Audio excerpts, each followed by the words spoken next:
Peace be upon you, and welcome to a new episode. Today, we're going to tell one of the most shocking stories that stirred public opinion in Egypt. The story of Nourhan, the bride who got married, and just 85 days after her wedding, a disaster occurred that completely changed the lives of two families. This story isn't just about a crime. It's about betrayal, conspiracies, teenage love, greed, and how one wrong decision can destroy the lives of many. We'll tell you every detail, from how it all began to the tragic ending. So if you want to know how things reached this point, stay with me. And before we start our story, don't forget to like and share the episode so it can reach as many people as possible. Now, without going into too much detail just yet, let's dive into the depths of our story.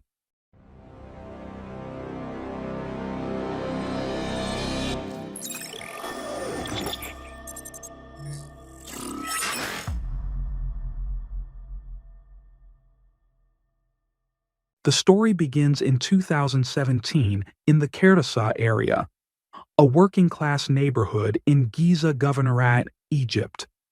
Kurdistan is known as a simple place where people live quiet lives and almost everyone knows each other. In this village lived a girl named Nourhan Kamal, an 18-year-old girl in the prime of her youth. Nourhan was very beautiful, one of the most beautiful girls in the village. She had clear skin, soft features, and was always dressed in her best clothes, even if they were simple. Because of her beauty, many young men from the village and even from outside it came to propose to her. But Nourhan's heart was already taken by someone else entirely. Nourhan was in a relationship with a young man named Amr, who was 22 years old, 4 years older than her. Amr was an ordinary guy who worked as a ceramic tiler for homes. It was day-to-day labor. He'd work one day and be off for 10.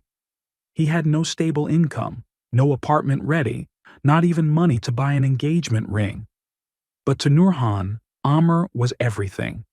They had been in a relationship for 2 years, since she was 16, back when she was still in school. They used to meet in secret behind her family's back, often during the time she was supposed to be at school or taking lessons. Nourhan only completed a vocational education. She didn't pursue higher education, and was a teenager living in the dreamy world of first love. Amr was the first love of her life, and that's why she held on to him so tightly. The relationship between Nourhan and Amr was full of passion, like any teenage romance. They dreamed of getting married and living together, but the truth was that Amr simply didn't have the means to make a formal proposal. When Nourhan turned 18, Amr decided to take a risk and ask for her hand in marriage.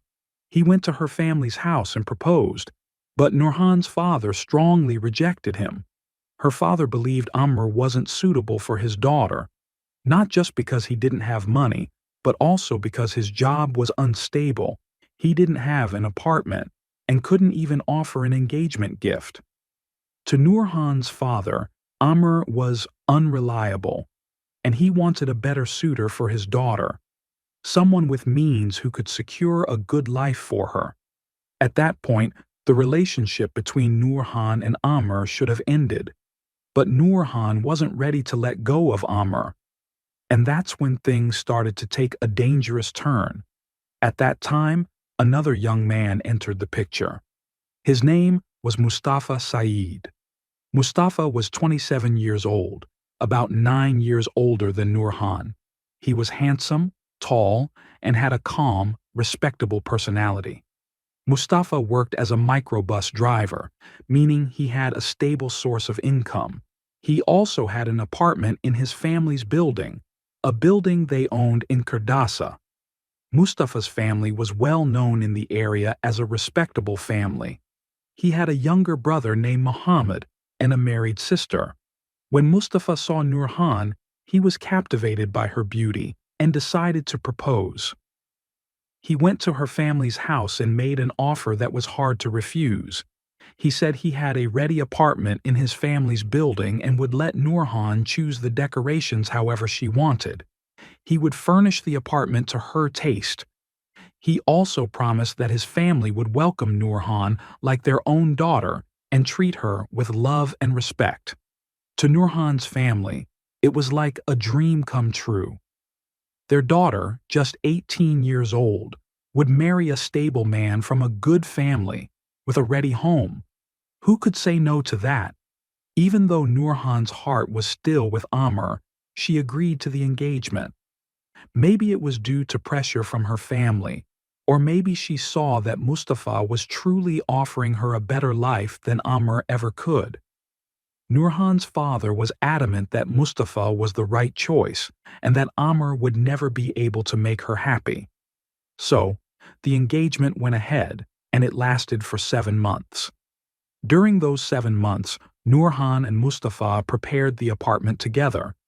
The apartment was simple but cozy: a bedroom, a children's room, a kitchen, a bathroom, and a living room. Mustafa loved Nourhan deeply. It was clear he was willing to do anything to make her happy. He took her along to choose the paint colors, furniture, even the curtains. Nourhan was involved in everything, literally. But deep down, her heart was somewhere else entirely. What no one knew was that Nourhan, throughout the entire engagement, never ended her relationship with Amr. She was still secretly talking to him, and it said she even told him she couldn't live without him, even while she was engaged. Nourhan was living a double life. Outwardly, she was the bride preparing for her wedding with her fiancé Mustafa, but inside, her heart and mind were still with Amr.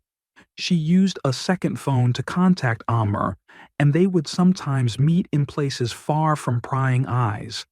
That relationship was like a ticking time bomb, just waiting for the moment it would explode. In late 2016, Nourhan and Mustafa got married. The wedding was big, like any traditional Egyptian wedding, full of dancing, music, family, and friends. Everyone was congratulating the newlyweds, and Mustafa was overjoyed, feeling like he had finally found the girl of his dreams. Nourhan was wearing a white dress like a princess, laughing and dancing, but inside, she was feeling something completely different. On the first day of marriage, everything seemed normal. Mustafa and Nourhan moved into their apartment, had their first marital intimacy, and the day passed peacefully. But starting from the second day, problems began to surface. Nourhan told Mustafa that she didn't feel comfortable with what had happened, that she wasn't used to it yet, and that she couldn't go through with it again for now. She asked him to give her some space and time to adjust. Mustafa, who was madly in love with her, accepted this at first. He thought, she's a young girl, it's her first time being married, and it's natural for her to be nervous. Nourhan assured him that she had never been in a relationship with anyone before, and he believed her. He had no reason to doubt her character. He thought she just needed some time and that eventually she would grow to love him the way he loved her. But over time, things started to take a strange turn. Nourhan kept refusing to be close to Mustafa, and she denied him his marital rights. Every time he tried to get close to her, she would pull away and start a fight. The arguments between them became more frequent, and the shouting grew louder. Loud enough that Mustafa's family, who lived in the same building, became aware there were problems. Mustafa's mother, a kind and gentle woman, tried to calm her son down. She told him that Nourhan was still young and needed time, and that pressuring her might only push her further away. She advised him to be patient and to try to approach her romantically instead of demanding his rights forcefully. Mustafa took his mother's advice. He started to ease off his demands and tried doing things to make Nourhan happy. He bought her lots of gifts, tried to take her out, but Nourhan was like ice. She would respond positively once in every 30 attempts, as if she was doing him a favor, not because she actually wanted him. In the second week of marriage, Nourhan asked her father-in-law, an elderly man, for the key to the building's gate. She told him she wanted the freedom to go in and out as she pleased to buy things for the house and run errands. Her father-in-law, not wanting her to feel imprisoned, gave her the key to the gate, and even gave her a key to his and her mother-in-law's apartment so she'd feel like their own daughter. But Nourhan exploited that key in a terrible way. She went to a locksmith and made a copy of the gate key, which she gave to her lover, Amr, revealing that she had never ended her relationship with him, not during the engagement and not even after the marriage. Nourhan was contacting Amr using a second phone that Mustafa didn't know about. She took advantage of the times when Mustafa was out at work, he would leave early and return late, to call Amr and plan with him. At this point, Nourhan began living a dangerous double life. Every day when Mustafa returned from work, she would prepare him lunch and a glass of juice. But the juice had sleeping pills in it.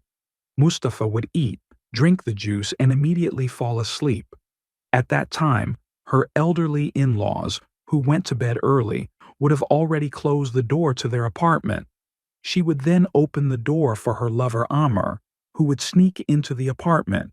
She would take him to the children's room, and they'd spend time together, sometimes even having an illicit relationship, while her husband slept in the bedroom under the effect of the sleeping pills. This went on for a while, and Nourhan started to hate even lying next to Mustafa in bed. She began picking fights often, and eventually, she moved all her things, her makeup, clothes, even her lingerie, into the children's room. She started locking the door from the inside and would barely see Mustafa, except when she gave him the sleeping pill in his juice. Nourhan would prepare herself every day as if she were going to a date. She would put on makeup, wear contact lenses, and dress in her best clothes, all to receive Amr. Mustafa started to feel that something was wrong, and he complained to Nourhan's family multiple times. He would go to her parents and tell them that Nourhan wasn't getting close to him and that she was always causing problems. But Nourhan would tell her family that Mustafa was the one making up problems, yelling at her for no reason, and that she couldn't stand him, which was why she couldn't get close to him. Her family believed her and told Mustafa that he needed to be patient, that she was still young and would change with time. Mustafa would return home feeling upset, not knowing how to resolve things with them. One day, Amr decided to visit Nourhan early, around 10 p.m. By that time, her in-laws had already gone to sleep, but Mustafa still hadn't returned from work. Nourhan let Amr into the children's room, locked the door with the key, and waited for Mustafa to come back. When he did, she offered him juice as usual, but this time Mustafa refused to drink it and asked her for his marital rights. Nourhan, dressed provocatively and wearing makeup to please Amr, saw Mustafa's reaction and insisted that she wouldn't get close to him. She ran and locked herself in the children's room. Mustafa, who was awake and hadn't drunk the sedative, lost his temper. He started banging on the door, yelling, "Open up! I want to understand why you're doing this." Amr, who was inside, feared that Mustafa might break down the door and see him, so he decided to flee. He jumped from the balcony to the ventilation hole on the floor below, then made his way to the street and walked away. At that point, the noise of the argument woke up Mustafa's mother and father. Mustafa's father saw someone escaping through the ventilation hole, but because he was elderly, he thought he was imagining things. Nourhan caused a huge scene, screaming that she wanted to go back to her family, and indeed, she went to her parents' house. Mustafa, who had grown tired of her and her behavior, didn't contact her or ask about her. After 15 days, Nourhan was the one who called Mustafa, saying, "I miss you. I can't live here. When I stayed away from you, I felt like I wanted to come back and I'm longing for you." Mustafa was overjoyed, thinking she had really changed and felt his value. He went to pick her up from her parents' house and brought her back to their apartment. But the truth was that Nourhan wasn't returning because she loved him. She came back because her family was preventing her from going out, and she wasn't able to meet with Amr. Her return was simply so she could continue with her plan with her lover, and that's when the conspiracy began to take a more dangerous turn. Nourhan and Amr decided that they had to get rid of Mustafa for good. During this time, Mustafa's mother and father began to notice strange things. They would see a young man coming in and out of the house at late hours, around 3 a.m., but they couldn't catch him. They started to suspect Nourhan's behavior, but they couldn't speak up because the situation involved the honor of their daughter. All they could do was ask her more questions. Where are you going? Where have you been? But there was nothing more they could do. Nourhan began to implement plans to kill Mustafa. The first plan was to give him a juice box and tell him to drink it at work so that he wouldn't get tired. Mustafa, who was happy that she was starting to care about him, drank the juice while driving his minibus. Suddenly, he felt severe pain in his stomach, and his friends took him to the hospital. The doctors said he had been poisoned and they had to perform a stomach wash. Mustafa was very sick and stayed home to recover, then eventually returned to work. Instead of backing off from her plans, Nourhan plotted another attempt. This time, Amr tampered with the fuel pump of the minibus, but Mustafa noticed that there was oil leaking, so he didn't drive the minibus and fixed it first before taking it out. God saved him again. The third attempt was when Amr cut the brake wires of the minibus. Mustafa drove the vehicle and almost crashed into an important businessman's car, but at the last moment, he managed to avoid the accident and park the minibus. At this point, Mustafa started to feel that something was wrong, so he told his mother about all these strange incidents. His mother became worried and told him to be careful of his friends, thinking that one of them might be jealous of him or might have put something in the car. No one suspected Nourhan at all, and everyone thought the danger was coming from outside the house. Amid all this, Nourhan discovered that she was pregnant by Mustafa, or maybe by Amr, and she was going to claim it was Mustafa's child, though she believed it was his. Instead of being happy, she and Amr decided that they had to get rid of the baby.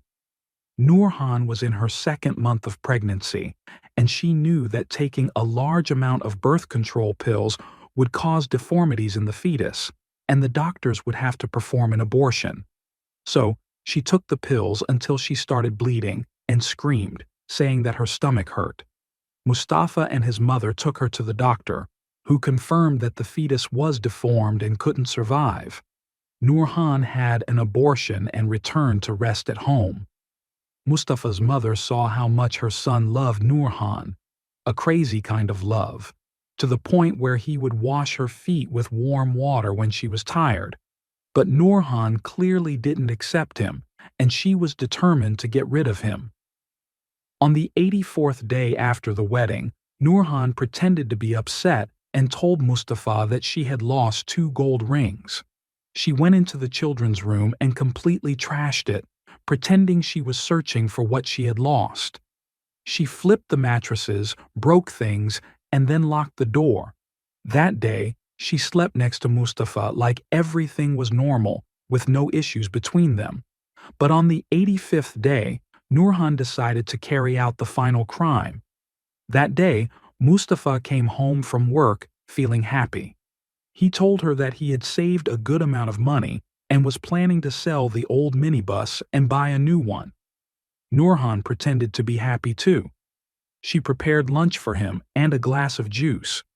But this time, instead of putting just 1 sleeping pill in the drink, she crushed and added 5 pills, along with pesticide. She made sure he drank the whole glass, and then Mustafa went to sleep. Nourhan, confident that Mustafa wouldn't wake up, called Amr to come over.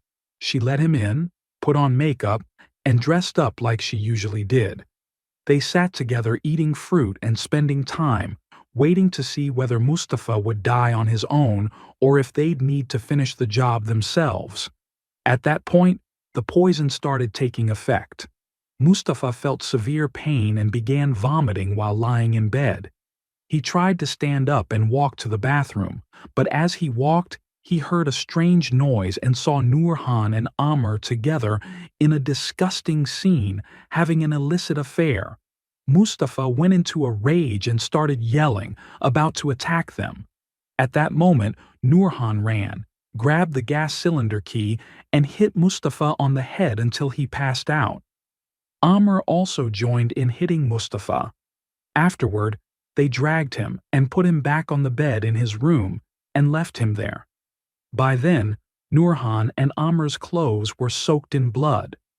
Amr took off his bloodied undershirt and put on just his t-shirt. Nourhan took the dirty clothes and put them in the bathroom, then changed into clean clothes. At the same time, Mustafa's mother woke up to the sound of yelling and felt that something was wrong. She told her husband she heard strange noises, but he told her to go back to sleep and said they shouldn't go out now. But the mother insisted on going upstairs, saying she wanted to dry some laundry in Nourhan's washing machine. When Mustafa's mother knocked on the door, Nourhan opened it looking startled. The mother asked to come in, but Nourhan refused firmly, saying she would take care of the laundry herself. Nourhan then tried to distract her by offering a glass of juice, the same one laced with sleeping pills and pesticide. But the mother refused and went back downstairs, feeling that something was off. When things calmed down, Nourhan helped Amr escape from the house, and she also left around 6 a.m. She went to her mother's house, and they went to the market together. Around 8 a.m., Mustafa's mother woke up and noticed that the building's gate was open, and Mustafa's minibus was still parked in front of the house. She got worried and told her husband to go upstairs and wake Mustafa. The father went up, found the door open, and saw the apartment was a mess. He entered the bedroom and found Mustafa lying down with white foam coming out of his mouth and blood on the pillow. He screamed, and Mustafa's siblings rushed up and called the doctors. The doctors said Mustafa had died from poisoning.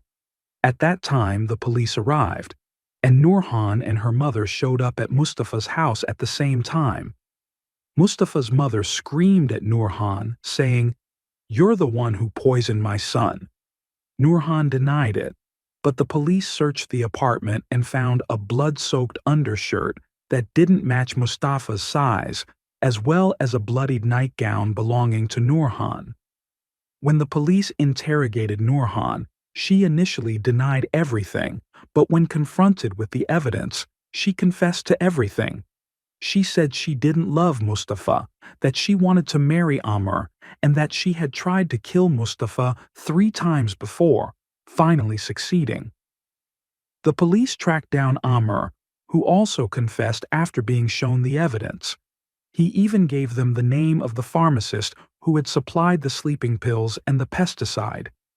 In 2020, the court sentenced Nourhan and Amr to death.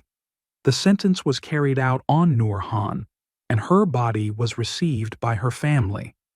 Many people say that Nourhan's father was to blame for marrying her off to someone she didn't love, but the truth is that Nourhan had many chances. She could have told Mustafa during the engagement that she didn't want him, or even refused the marriage from the start. Instead, she deceived him, betrayed him, tried to kill him multiple times, and eventually murdered him in a horrific way. Mustafa loved her madly and was willing to do anything for her, but her heart belonged to someone else. His family is still suffering to this day. May God give them patience. And that's the end of today's episode. If it's your first time watching the channel, don't forget to subscribe and turn on the notification bell so you don't miss any updates. See you in a new episode. Goodbye.